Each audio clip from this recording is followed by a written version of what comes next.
Okay, so this light is staying on now because I have it in preconditioning for supercharging. So it did turn red as I exceeded the speed limit. And this is what's going to go into our little dongle here. So you can't even see the LED strip from just looking at it until it's actually turned on.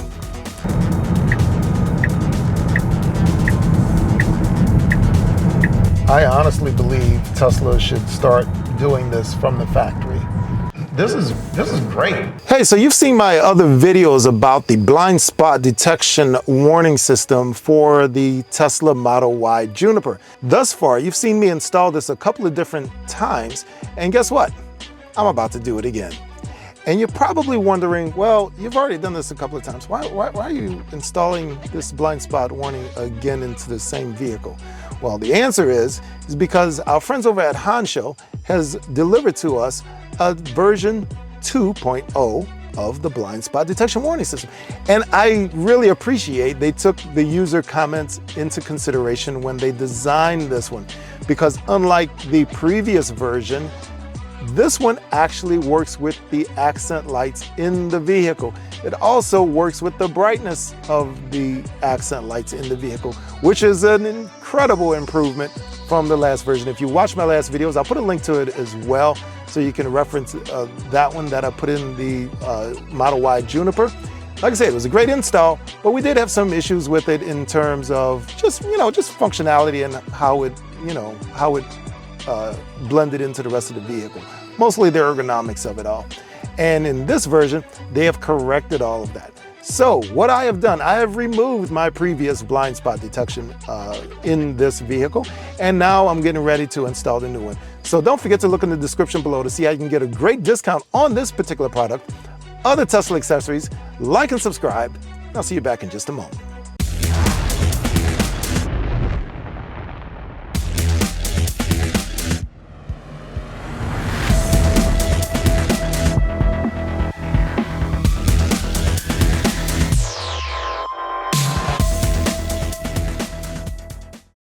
Hey everybody, and welcome back. So here I am with the kit, and just like before, we have a few wires and most importantly an LED strip. We're going to put that together. We do it pretty much just like we did the other ones. However, there are a few differences because once again, Hansshow took note from the previous version, and this one is a combination Model Y Juniper and Model 3 Highland kit. And the way that they've done that is kind of interesting, I might add, because the wiring harness that they use have a couple of different labels on them. One you will see says Model 3 Highland, the other one says AMD power. You're only going to use one of these. Depending on which model vehicle you're plugging into will dictate which plug that you are using. So it's very important to pay attention to which is which. And you're only going to use one of them, you tuck the other one away. So doesn't matter what you order in this particular kit, Model 3 Highland or the Model Y Juniper, it's going to be the exact same kit. Highly recommended for both. And that's all there is to it. This is a very easy install. Should only take us a few minutes to get it in there, and let's hop to it. So here we have the wiring harness that we're getting ready to put in. I have already removed the trim panels from the vehicle. If you'd like to see how I did that, you can check out my other videos to see exactly how I removed them. It's actually really easy. As long as you follow it step by step, you'll be all right. But in this case, we do have the wiring harness. We're going to install it down here by the passenger door sill. And we're going to just plug these in, and we're going to test the LED light stripping. And then we just got to fish the wire through them. That'll be that. Okay, so here we are at the ODM port. It's open right here. We're actually going to take this plug, and we are going to plug it in to the open port that's there. Like I said, I've already taken my wires out of here, so everything's nice and open. We just plug it in there, just like that. This is just going to stay open. It's nothing more than a pass-through to be used later if you should need it. And we're just going to tuck that away. Not to be used anymore for this install. The second thing we're going to do, this is going to be the power plug. And what you want to do is press this little safety tab right here and pull it up. So that's going to give it power. And what we're going to want to do with this, now this is where the whole wiring harness comes into play, the Model 3 Highland or the AMD power. If you're in the Model Y Juniper, use the AMD power plug. If you're in the Model Y Highland, you use that one. The reason being, you can see the pins are different. And so for this one, so you just plug it in here, just like that. That goes in there. And this one goes right in here, just like this. Boom, done. And the rest of this is actually just, well, spare cabling, except for this part right here. Okay, so this part actually says screen power plug. And this is what's going to go into our little dongle here. This is the actual computer that runs the lights. And you can see it has matching ends just like this. And you're gonna plug them in together, just like this. Now that they're plugged in, now the computer has power. And now this plug that comes out of the little box will go to your LED lighting. So let's just go ahead and plug that in temporarily. And the only reason we're doing this is just to make sure that the LED light strip actually works before we go through the process of putting it all together. And you can see right there that it is all lit up and it works. So now that we know that it works, we're gonna go ahead and unplug it. And now we're good to start threading this and attaching it to our panel. So let's do that. All right, so here I have my LED light strip. And what we're gonna do, we're gonna attach it to the dash up here. Here in a moment, you can see I've already removed my Alcantara panel. It just clips, it pulls straight up. Like I said, I'll show you in my other videos how I do that. In this case, I pulled the whole thing up in this case. You just pull straight up on it and it doesn't latch. It is very, very tight. If you've never done this before, it is very tight. And it may seem like you're breaking it, but as long as you're pulling straight up on it, you'll be okay. Just be very careful with it, but it is very tight the first time you pull up on it. But it does come off and that's how you remove it. So what I'm gonna do, I'm going to actually stretch this out along the panel to see where I'm gonna put it and try to measure it just so that I can get it equidistant from the end. It's gonna be about an inch, should be about an inch from each end, and that should do it so that it can look about symmetrical on each side. So that's where it's going to go. Once I've got that figured out, I see how it's going to go. I'm pretty confident as to how I'm going to put it in there.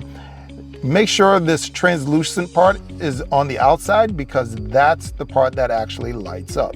Don't put it in backwards like that. That's backwards. That's the black part. Put the white translucent part facing you. So what we're going to do, we're going to put double-sided tape on the bottom of this and it's going to tape it all down. So let's get to it. The translucent part is the strip here on the right. It's the white part of the strip, not the black part, because if you look at the other side of the black part, there's nothing there. It's just black versus that. Now we're gonna get our double-sided tape out. Okay, so I'm getting ready to apply the double-sided tape, but before I do, you'll see that there is a protective film on here that needs to be cut off, and it's all along the strip. So I'm gonna need to cut that real fast. Careful not to cut the strip. And I'm going to try to peel this entire plastic off. That's the plan anyway.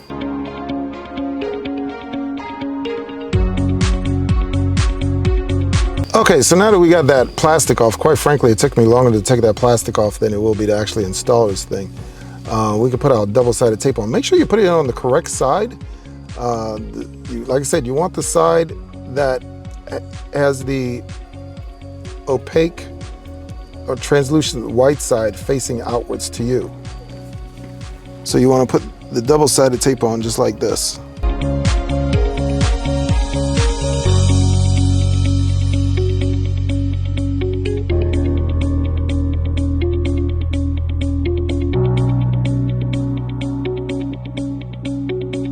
And that is how you get it actually in there. I'm just pressing it down just to make sure that it's down, but that's how you get it down. All right, now the next thing you want to do, I have already fished this through. I put this fishing line through. It goes in through here. You basically want to go down into the right. Like I said, you can check out my other videos to see exactly how I did it. But I got the fishing line in here like this. And what I'm going to do, I'm actually going to come around and I'm going to attach this to the line. So I'm going to actually attach the wire to my fishing line that I fished through. Go just like this. Okay, that's firmly attached. Just break that off. And now I can just pull my line through. It's very important that you see how this wire is right here. I like routing it behind the panel because our dash is actually going to sit on top of this. And we want to keep it clear of these clips here. You don't want to clip your wire down. The clips are right here. 1 and 2. You want to make sure you stay clear of these clips, and because that's where we're going to actually clip our dash down to. So you just want to pull this just taut enough such that it comes through. So you got enough wire coming through, but not so much that you're going to clip it. So now that that is in place, I can go ahead and replace my dash now. Just make sure that all of the clips start lining up. Make sure my clips line up. You don't want to, that's how you break a clip if it's not lined up properly. Just like this, like that. And that's when you can just start pressing down on the dash. And that's all there is to it. It goes on a lot easier than what it came off, I can assure you. So you can't even see the LED strip from just looking at it until it's actually turned on. So here's what we do. Okay, you finished pulling this part through. I'm going to take the tape off of here. I'm going to take this wire right here and attach it to our module that we had from earlier. Remember this wire? And we're just going to plug it in just like this. And now our whole setup is actually complete. So now all we need to do is just tuck the wires away and replace all of our trim.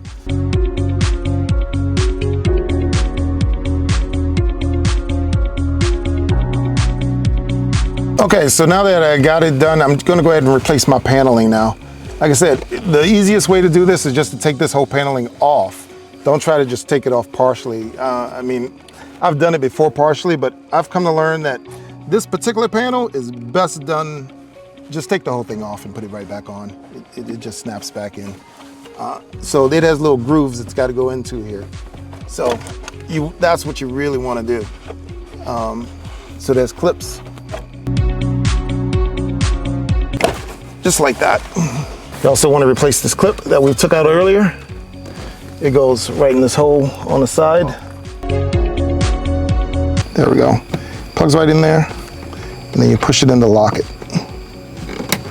Just like that. That's locked in. Now, the last thing you need to do with that particular one is just go along, there we go, the bottom here, and put your trim in place. And we'll get this panel in just a moment.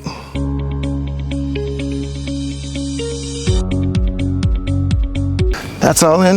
Last but not least, get this panel in. And this one kind of slides in kind of weirdly. It goes behind the trim here. It's gonna initially just kind of slide in. This one takes a little bit of doing to get in. It takes a little trial and error, but it's not hard. You just got to get it lined up right. There we go. All right, and with that, we're done with the install. So all that's left is, well, to go try it out. Let's go. Okay, so we can change colors like this. And we're going to leave it here for now because I want to demonstrate if I cool it down, you get the blue coming across. Then it goes back to purple, and if I warm it up,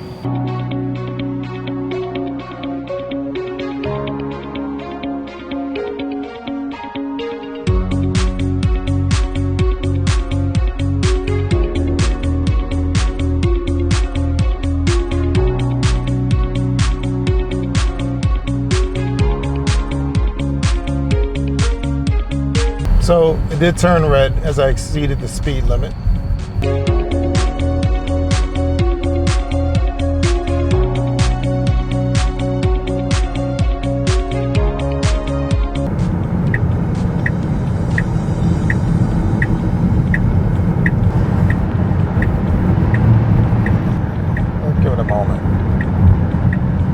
Okay, so this light is staying on now because I have it in preconditioning for supercharging. See how it gets a little 2 black dots in the middle. So now you have 3 red segments there opposed to the solid red segment. The 3 red segments means that it's preconditioning the battery for supercharging, opposed to you're going too fast. Yeah, I've had time enough to drive around with this for several weeks like this. I've gotten used to having the blind spot warning in the vehicle, and I honestly believe Tesla should start doing this from the factory. It's actually very useful, and it enhances the safety of the vehicle quite a bit, in my opinion. It's really nice. Having those extra warnings there are helpful, and they're very subtle. Unlike the previous LED strip, the version 1.0, this one is not nearly as bright. It's not as nearly as intrusive, I think. This one's a lot more subtle. This one is supposed to do the little glowy thing on the ends or the RGB on the ends whenever you have FSD engaged. This one is not doing it for whatever reason. Like I said, I'm not heartbroken about that because, quite honestly, I found it a little distracting. So the fact that it's not doing it, I'm okay with that. Some people may want to see the RGB on it, but as I said, I'm good. But this is great. I mean, the way that we've installed it in here, it looks like it came from the factory like this, and it's a perfect fit. Highly recommended. Okay, so we have the blind spot warning LEDs installed into the vehicle. They actually look really nice, and they do serve several functions, quite honestly. Number one, just like the previous ones, they let you know when there's a vehicle in your blind spot, and quite frankly, the LEDs on the outside are a little bit wider than the old lights. I'd say that's a couple more inches on them. That's number one. That's the first main difference. The second main difference is that when you have FSD engaged before, one of my complaints was the fact that it was glowing different colors, and one of the colors it would glow would be red and or orange. The problem with that is the fact that those colors are the same colors that are used for blind spot warning, letting you know when there's a vehicle in your blind spot, things of that nature. And so I really didn't like the fact that it would actually cycle through those colors. So in order to fix that, they have now decided to make it RGB whenever FSD is engaged, which is much nicer, truth be told. So that's the second main difference. But also, they've done a couple of things a little bit differently. Number one, they still have the speed warning light that flashes in front of you whenever you exceed the speed limit, if you have your stuff turned on. But more importantly, when you change the air conditioning, when you warm it up or cool it down, the lights tend to change. They'll shift from a blue to a red, and it'll stream across the door. Also, I've noticed when I'm opening my doors, I'll have a nice long green light that's letting me know that it's okay to get out. Presumably, because I've not had a chance to test this out, truth be told, presumably if there's a car that's coming, because Teslas have the ability to let you know there's a car coming when you're getting out of the vehicle, that would not be a green light. I'm guessing it would probably turn red. We might have to test that out one of these days. So we'll get around to it. So from that perspective, it's actually a really great piece of equipment. I highly recommend this because it absolutely enhances the safety of the vehicle. So don't forget to look in the description below to see how you can get a great discount on this particular product. Like and subscribe, and I'll talk to you again soon. Peace.